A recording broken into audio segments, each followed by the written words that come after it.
What's up mga tadpool? Okay, for today's video, this is a new day. Okay, so marami tayong produce, ipoproduce, ilalagay sa frame. Salamat Nike for the shirt. Char lang. Okay, so that's the new angle, diba? Na ako'y inanaana. So, kanya siyang board, ilalagay ko siya sa frame. Of course. So, ganyan. So, I need to make sure naka-fit siya properly. Yan. Okay, and I need to make sure that there's no something. There's no something. So, yan. I need to look. Look. Yan. Okay. So, guys, I am using two lights in this production. Kasi kailangan ko. Bakit? Wala na. Okay. So, ganyan. Kailangan ko i-seal yung something. So, nilalagyan ko yan ng tape for security. Okay? For security. So, ganyan guys. FYI lang sa mga clients natin na umu-order, huwag nyong tanggalin yung tape. Kasi stopper po yan. Para hindi po gumalaw yung board sa frame. Again, wala po yung glass, so magaan lang po siya. So, yan. Okay, another one. Okay, another tape. So, nice angle, JB Tats. So, na siya, guys. Tayo na ng angle. Oh, pinasiplat po. Ano na siya? So, at siya magpangita na to, ani. Kaayuhan. Okay, so, mana. So, ibutan na to sa skillet. So, next. Okay. So, maghanap tayo ng another picture na ilalagay sa frame. So, ganyan siya, guys. So, yan. Okay. Another product that was ordered by a customer. Of course, lahat naman ito ordering. So, ganyan, kinakat ko yung edges. Yan. Para sumwak talaga siya sa frame. Okay? Yan. But I need to be careful kasi, you know, like, masakit, masugatan. So, ganyan siya mga tadpool, no? So, that's my back. Sana all. My back. Okay. So, yon. So, I need to make sure lang talaga siya na sakto. Hindi kulang. Basta sakto lang. So, next. What's next? Okay. So, tatabi ko muna yan.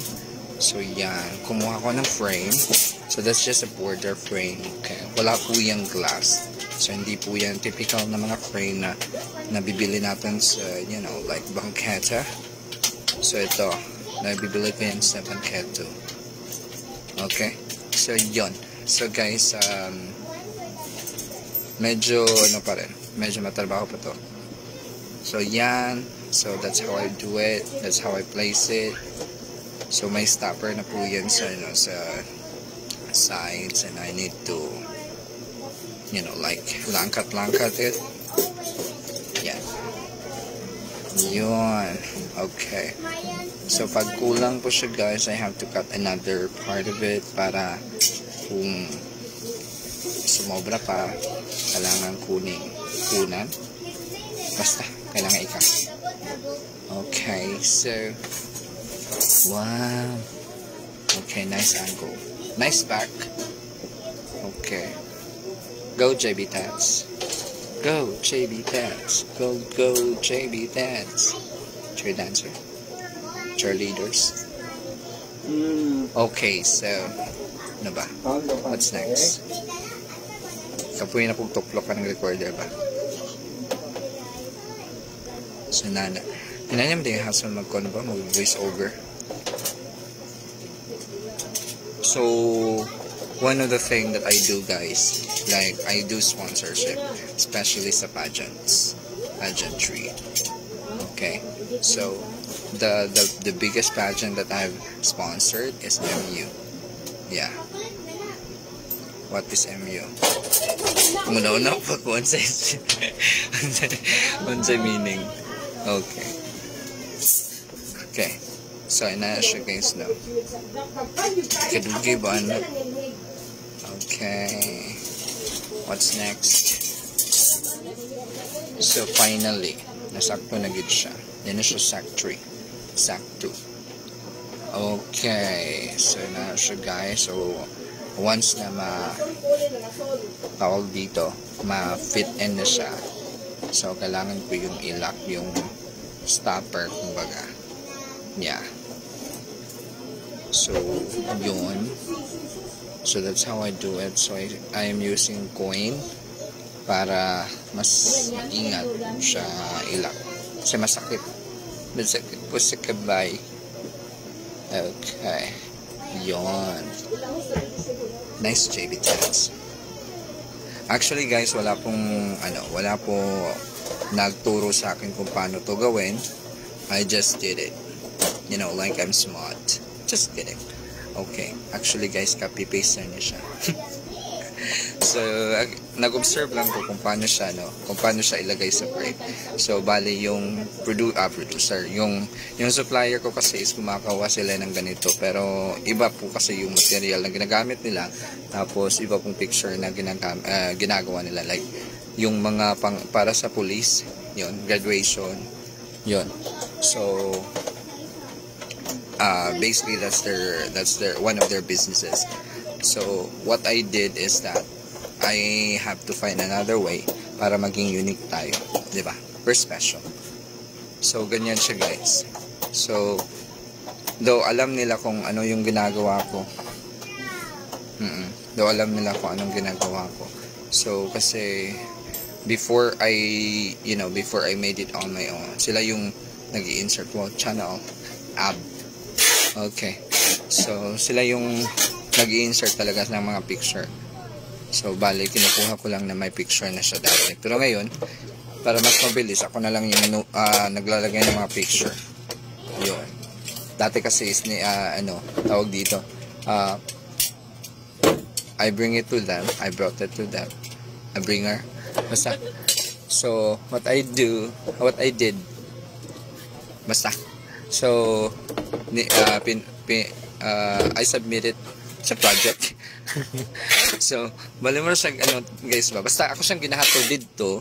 Tapos, sila nang naglagay ng mga pictures sa frame. So, medyo, kasi siya is, medyo hassle. So, ngayon, ako na yung gumagawa. Ako na yung nag-insert na mas mabilis. Yan. Okay. And then, para mas makabarato. So, this picture, guys, this is what. So, this is photo manipulation. Yung lalaki na nasa center is wala na po. Kasi, nauna na siya sa langit. So, requested by the customer na gusto nila na magkaroon ng ganitong photo, ganitong style. So, this is my job. Okay? This is what I do. I do photo manipulation. So, if you don't have a complete family photo, I can make it for you. And, guys, para mas mabilis, if you have this tawag dito, outline kung anong gusto nyo, you can submit it to me. Okay, like ganito yung gusto ko, like studio type, ganito yung setup, blah blah blah. At least I have some idea na. So, para hindi po tayo pabago-bago, kasi yun yung nakakatagal talaga.